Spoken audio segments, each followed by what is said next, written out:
So I know that everybody is excited for Christmas. We got Christmas coming up in a few weeks, and everybody's obviously stoked for Christmas. For me personally, Thanksgiving is probably my most favorite holiday of the year. And while I do enjoy Christmas, I'm actually starting to really enjoy New Year's. It's a chance to reevaluate goals and figure out what's worked and what hasn't, and a good chance to just recollect yourself and give maximum effort for the coming year. And so that's one of the reasons why I have really started to look forward to New Year's. I wanted to make this video today in partial also because I saw an article that started spurring some thoughts about goals and goal setting and achievement and success.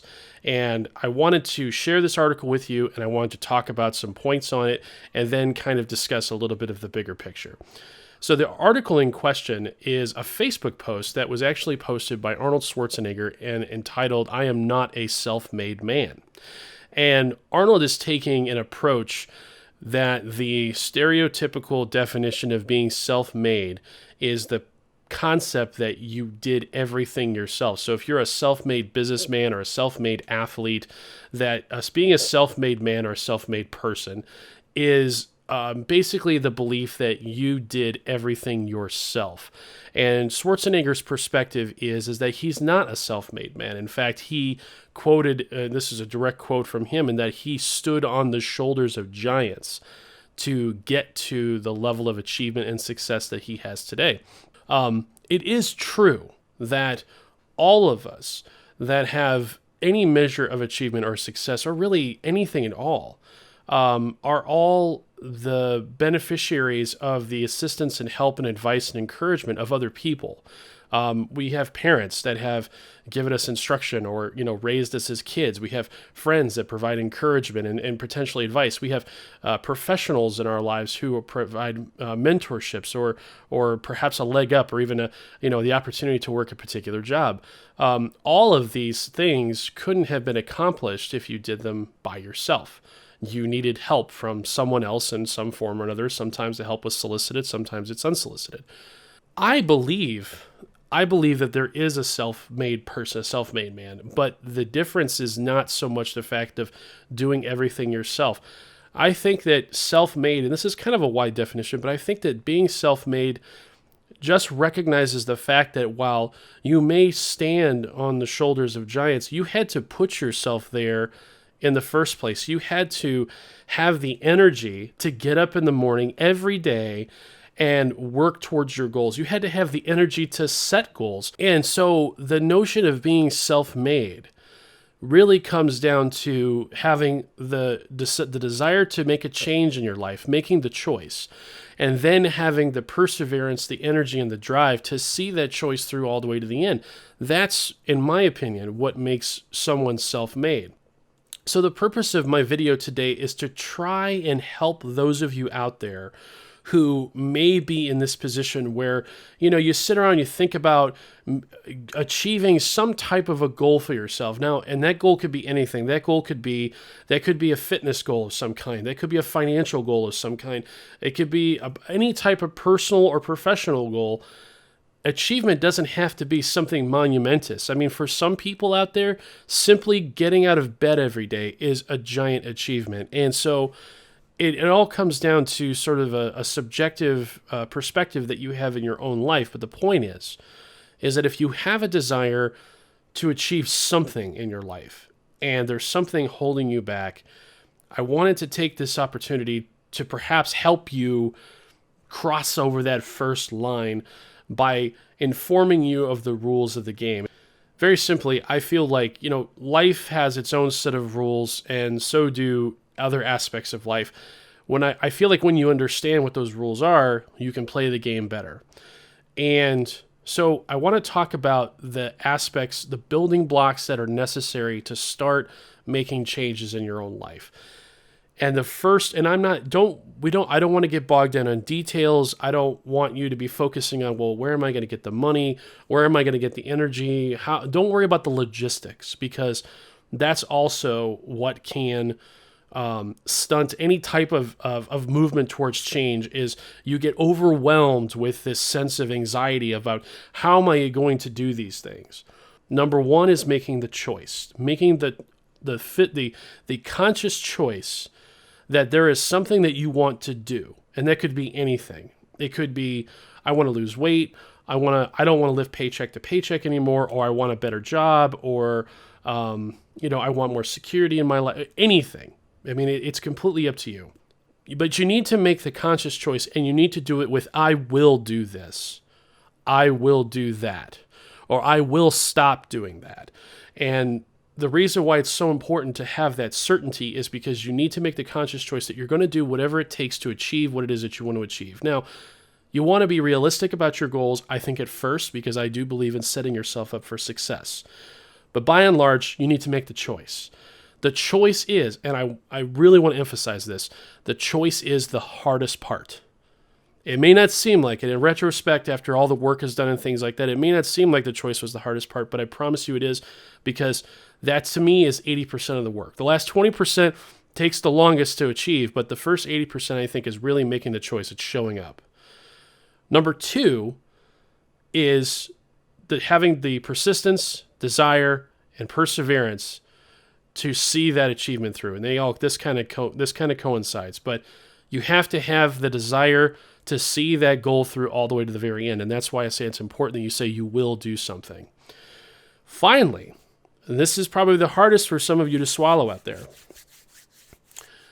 Finally, it comes down to the excuses. This is why I talk about the logistics, why you can't worry about the logistics. And the reason why is because no one cares about your excuses.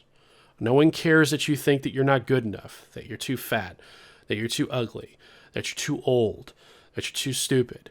No one cares about these excuses. Now, I would venture a guess that all of these things are really irrelevant in the grand scheme of things, okay? But no one cares about your excuses. And the reason why I say that is because the world is governed by results. The world is not governed by participation trophies. The world is not governed by, hey, I tried. No one cares if you tried.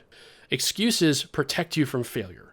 It's your own mind trying to step in and sort of provide some cushion to the fall, to the eventual fall, because your mind is sort of tuned, it's tuned to spare you from bad feelings. And failure, which is inherently part of success, is an awful thing.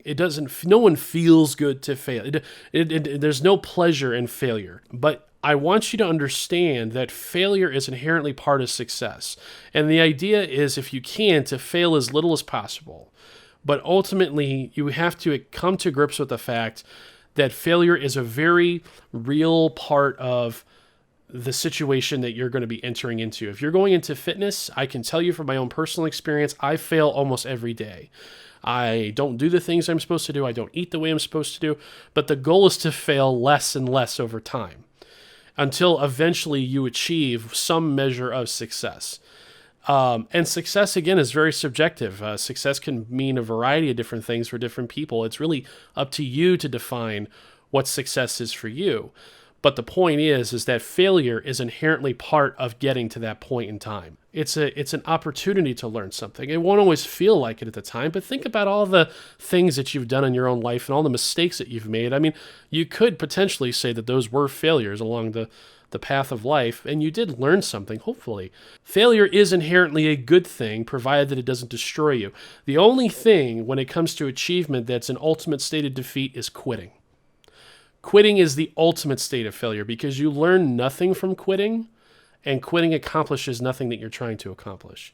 There is one thing that I'll add to this. There is no guarantee, okay? There is no guarantee of success. No matter how hard you work, no matter how hard you try, there is no guarantee. But here is what we do know. Number one, we know that doing nothing will give you nothing. And number two, we know that attempting to achieve will always result in some type of personal growth, which in and of itself is very positive. One of the side effects of feeling this way is you want to help other people feel this way. You want to help other people achieve. You want to help other people feel better about themselves, because you feel like you've been given a gift. And over the past year, my own mind has started to change this way.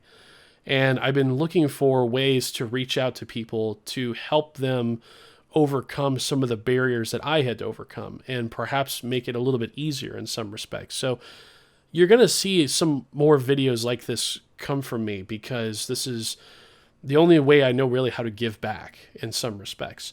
So very simply, we have the new year coming up, and I want everyone to start thinking about what it is that they want to get accomplished in the next year.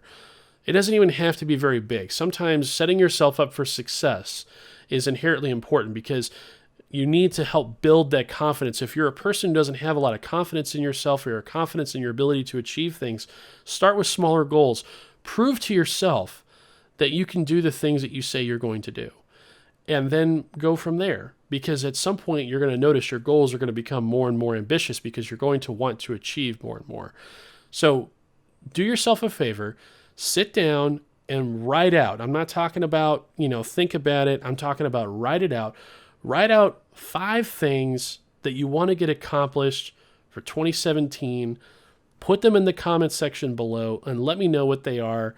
But I reason why I want you to write them down is because that makes them real. Because then, and be sure to it's something that you can go back and you can review every day and make sure that you're working towards those goals. But start thinking about the things that you want to do and you want to accomplish next year. Don't focus on the logistics. Don't focus on the details just yet. Just focus on the fact that you are making a conscious choice to make a change, and that you will find a way to have the energy, the drive, and the persistence and the perseverance to see that goal through. And then finally, just calm yourself. Anytime the excuses, it's like a storm. And anytime that storm starts to crop up, just calm those winds and just realize, number one, no one cares about your excuses, so you shouldn't either.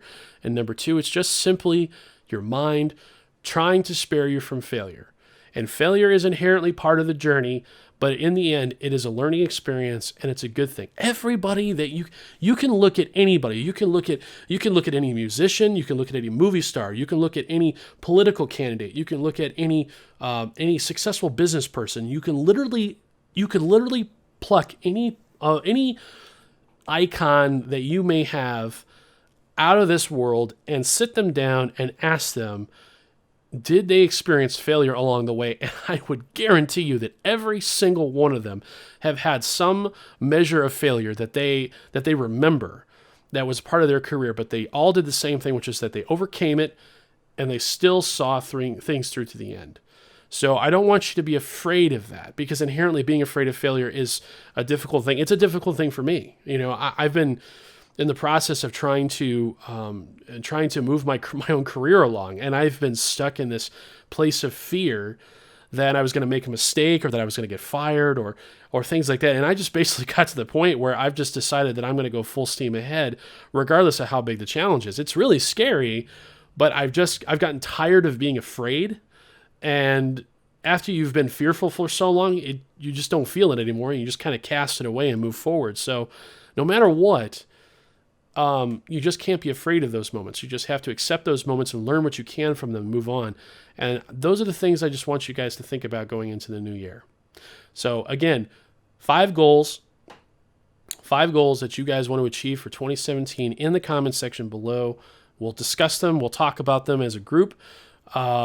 I'm looking forward to hearing what you guys want to do for the new year. I will share my goals below in the comment or in the description. I will share my 2017 goals. Some of them were pretty outrageous. As always, thanks for watching, guys, and we'll see you out there.